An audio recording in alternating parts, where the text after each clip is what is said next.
వీక్షకులకు స్వాగతం, నమస్కారం.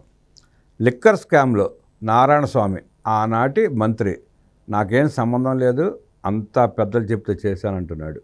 అది ఎంతవరకు సబబు అవుతుంది? మినిస్టర్ బాధ్యత లేకుండా, మినిస్టర్ సంతకం చేయకుండా ఫైల్ మూవ్ అయ్యే పరిస్థితి ఉంటుందా? ఇవాళ తప్పించుకునే ప్రయత్నం చేస్తున్నాడా? పైగా నన్ను ఇరికిచ్చే ప్రయత్నం చేస్తున్నారంటున్నాడు. అప్రూవర్గా మారే ప్రయత్నం మాత్రం చేయడంలా.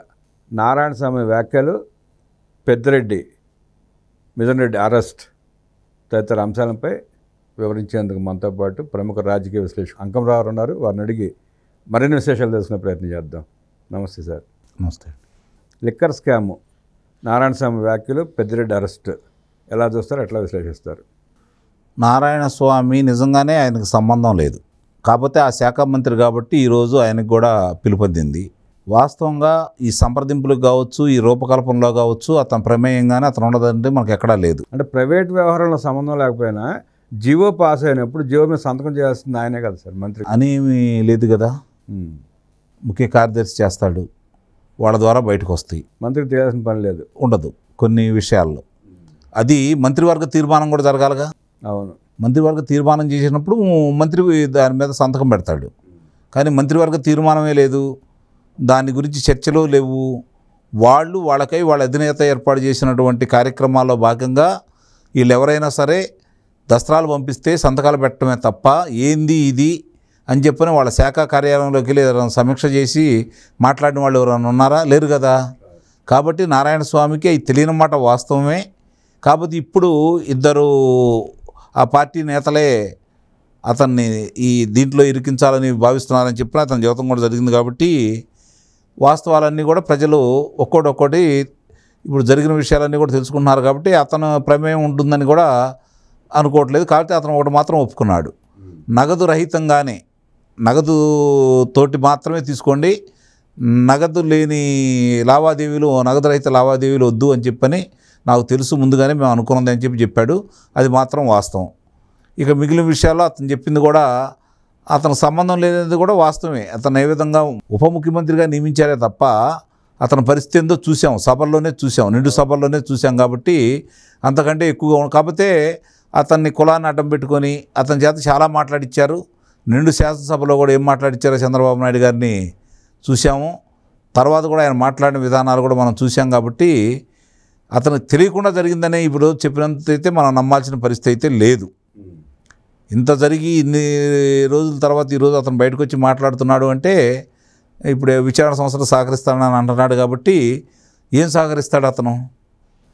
చూద్దాం. చెప్పాలా బయటకే? అదే చెప్పేది, బయటకు ఎందుకు చెప్తాడు? మనకు చెప్పాల్సిన పని కూడా లేదు కదా. న్యాయస్థానాల ముందు లేకపోతే విచారణ సంస్థల ముందు వాస్తవాలు చెప్తే ఎవరి ప్రమేయంతో జరిగిందని చెప్పి అతనికి తెలిస్తే కదా. ఇప్పుడు అతని సమక్షంలో ఏదైనా జరిగితే అతనికి తెలిసిద్ది. నేను ఇందా చెప్పినట్టు పంపిస్తున్నాం, సంతకాలు పెట్టమంటే మాట్లాడకుండా పెట్టడమే కదా వాళ్ళ విధి. అందుకోసమే వాళ్ళ మంత్రులు చేశారు. కాబట్టి అంతకంటే గొప్పగా ఉంటుందని అయితే నేనైతే భావించట్లేదు. అందుకే ఆయన ఎక్స్టెన్షన్ కూడా చేసినట్టారు మంత్రిగా. అవును, ఎందుకంటే దానికి సంబంధించి మళ్ళీ కొత్త వాళ్ళు వస్తే లేనిపోయిన ఇబ్బందులు అనుకొని ఇక్కడ చెప్పు చేతల్లో ఉంటున్నాడు. కాబట్టి వాళ్ళు అతను అలానే కొనసాగించారని అయితే మనం భావించవచ్చు. పెద్దిరెడ్డి మిథున్ రెడ్డి అరెస్టు, ఆయన వింత కోరికలు చాలా విచిత్రంగా ఉంది. రామబ్రహ్మం గారు పెద్దిరెడ్డి మిథున్ రెడ్డి గారి కోరికలను చూస్తూ ఉంటే దాన్ని న్యాయస్థానం కూడా పరిశీలించమని వాళ్ళు చెప్పి వాళ్ళు కూడా ఆమోదించారు అంటే కొన్ని దాంట్లో అసలు ఎటు వెళ్తున్నాం మనం? అసలు ఎటు వెళ్తున్నాం? ఎందుకు అతను అదుపులో తీసుకున్నారు? అతను కారాగారంలో పెట్టండి అని చెప్పని న్యాయస్థానం ఎందుకు చెప్పింది? అతను వెలుసుబాటు కావాలని చెప్పని సర్వోన్నత న్యాయస్థానాన్ని ఆశ్రయిస్తే ఇన్ని ఆధారాలు కనపడుతున్నాయి కాబట్టి మీకు ఇవ్వలేమని చెప్పినటువంటి అదే న్యాయస్థానం వ్యాఖ్యలు మరి ఈరోజు వచ్చేతలకి ఏ విధంగా అతను అన్ని ఆధారాలు ఉంటేనే కదా అదుపులో తీసుకోమంది. మళ్ళీ అవన్నీ పరిశీలించిన తర్వాత అదుపులో తీసుకోమని చెప్పిన ఒక వ్యక్తిని నేరం చేశాడు అని చెప్పిన ప్రాథమికంగా మీరు నిర్ధారణకు వచ్చిన తర్వాత అతనికి ఇన్ని సౌకర్యాలు ఏ విధంగా కల్పిస్తున్నారు? గతంలో ఎవరికి లేని సౌకర్యాలు ఇతనికి ఎందుకు కల్పిస్తున్నారు అనేది ఈరోజు ప్రజలందరి యొక్క ప్రశ్న. వాస్తవంగా చూసుకుంటూ ఉంటే ఆ అంశాలు ఏదన్నా వాళ్ళు అడిగితే ఆరోగ్యానికి సంబంధించో వయసు రీత్యా సంబంధించో ఏదన్నా ఇబ్బందులు ఉంటే అలాంటి వాళ్ళని పరిగణలోకి తీసుకోమన్నారే తప్ప ఇలాంటి వ్యక్తికి వెలుసుబాట్లు కలగజేశారు అంటే న్యాయస్థానం కూడా తిరిగి పునరాలోచించుకోవాల్సిన పరిస్థితి ఉందని అయితే నేనైతే భావిస్తున్నాను. ఎందుకంటే మీరు శిక్షలు వేసేది ఎందుకు? పరివర్తన రావాలని, అతనిలో పశ్చాత్తాపం చెందాలని. మరి ఇన్ని సౌకర్యాలు మీరు ఏర్పాటు చేసిన తర్వాత, దీనికి మీరు అనుమతి ఇచ్చిన తర్వాత, అతన్ని ఒక ప్రత్యేకంగానే చూస్తున్న తర్వాత, నేరస్తుడిగా కాకుండా ఒక అతిథిలా మీరు చూస్తున్న తర్వాత, అలాంటి సౌకర్యాలన్నీ ఏర్పాటు చేసిన తర్వాత అతను ఎందుకు నిజం చెబుతాడు, ఎందుకు సహకరిస్తాడు ఈ విచారణ సంస్థలకి? ఇది ఆలోచించుకోవాలి. ఇది చాలా తీవ్రంగా ఆలోచించుకోవాల్సిన పరిస్థితి ఉందని అయితే మాత్రం నేను నిస్సందేహంగా చెప్పగలను. ఆ కోరికలు అడగటం పెద్ద తప్పండి. తీర్చే ప్రయత్నం జరిగే అవకాశం ఉందో లేదో మనకు తెలియదు. కాకపోతే దీన్ని ఆసరాగా తీసుకుని జైలుకి వెళ్ళిన ప్రతివాడు అయ్యే కోరికలు కోరుతూ ఉంటే ఏంటి పరిస్థితి? నిస్సందేహంగా అప్పుడన్నీ కారాగారాలన్నీ కూడా అన్ని సౌకర్యాలతోటి సరికొత్తగా నిర్మించాలి. అక్కడ వసతి లేకుండా ఎందుకు చేస్తారంటే నాకు తెలిసినంత వరకు తప్పు చేసి వచ్చిన వాడు కొన్ని రోజులు అది తప్పు కాదని భావించినా కూడా అక్కడ ఉన్నటువంటి పరిస్థితులను చూసుకొని, తను గతంలో బయట బ్రతికిన విధానం చూసుకొని, ఇక్కడికి వచ్చిన తర్వాత ఆ విధానాలు చూసుకొని, ఆ ఆహారం కావచ్చు, ఆ బల్లల మీద పనుకోవటం కావచ్చు, లేకపోతే ఎక్కడికో 100 మందిలో ఒకటిగా వెళ్ళేసి కాలకృత్యాలు తీసుకునే విధానంలో కావచ్చు, ఇవన్నీ చూసుకున్న తర్వాత అతనిలో పరివర్తన వచ్చేసి మనం తప్పు చేశామే, బయట ప్రపంచంలో మనం ఉండడం వేరు, ఇప్పుడు పరువుతో పాటు ఈ యొక్క కార్యక్రమాలు చూస్తూ ఉంటే మన మీద మనకే అసహ్యం కలుగుతుంది కదా, కాబట్టి మనం తప్పు ఒప్పుకుందాం, కొంతకాలమైనా శిక్ష తప్పిస్తారేమో అని చెప్పని వాళ్ళలో పరివర్తన రావడం కోసం అన్ని సౌకర్యాలు ఏర్పాటు చేయకుండా ఇలాంటి కార్యక్రమాలు చేపడుతున్నారు. దాన్ని ఈరోజు మీరన్నట్టు అన్ని సౌకర్యాలు ఏర్పాటు చేసిన తర్వాత రేపొద్దున ఈ కారాగారాల్లో కూడా అన్నీ మారిన తర్వాత ఎవ్వరు కూడా సహకరిస్తారని అయితే నేను అనుకోను. బలమైన ఆధారాలు ఉంటే తప్ప ఎవరూ సహకరించరు. ఇప్పుడు న్యాయస్థానం ఏం చెప్తుంది, పక్క నుండి ఇలాంటి వ్యక్తులకి న్యాయవాదులను పెట్టుకొని వాళ్ళ సమక్షంలో మాట్లాడాలంటుంది. వాళ్ళు న్యాయవాదులు ఉన్నప్పుడు వీళ్ళు ఎందుకు సహకరిస్తారు?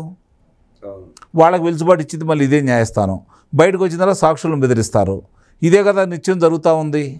వివేకానంద రెడ్డి కేసులో ఇది జరుగుతూ ఉంది. అదే కదా ఇప్పుడు జరుగుతూ ఉంది. ఇప్పుడు మిథున్ రెడ్డికి సంబంధించి అతను మూడో పర్యాయం ఇప్పుడు లోక్సభ సభ్యుడిగా ఉంటున్నాడు. అంతకుముందు కొన్ని రోజులు లోక్సభాపతి స్థానంలో కూర్చొని అతను నిర్వహించిన సందర్భాలు కూడా మన కళ్ళ ముందు కనపడతానే ఉన్నాయి. Panel speaker. అవును. మరి ఇలాంటి వ్యక్తి ప్రమాణం చేసినప్పుడు ఏ విధంగా చేస్తారండి? ఒక ప్రతినిధి, ప్రజాప్రతినిధులు ఏ విధంగా చేస్తారు?